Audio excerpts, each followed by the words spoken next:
Hi friends, welcome to Orange Door Kids. Today we will learn something special. What's like and dislike on YouTube? Like. When you click the thumbs up icon, a like button, it means you enjoyed the video. YouTube will show you more fun and learning videos like this.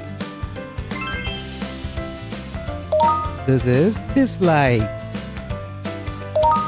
If you click the thumbs down icon, a dislike button, it means you did not enjoy the video. That helps the video creator know you did not like it.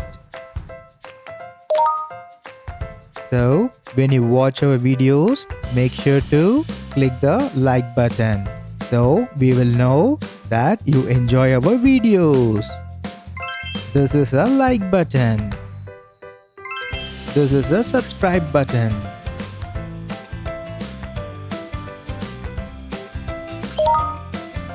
When you click the like button, it becomes highlighted.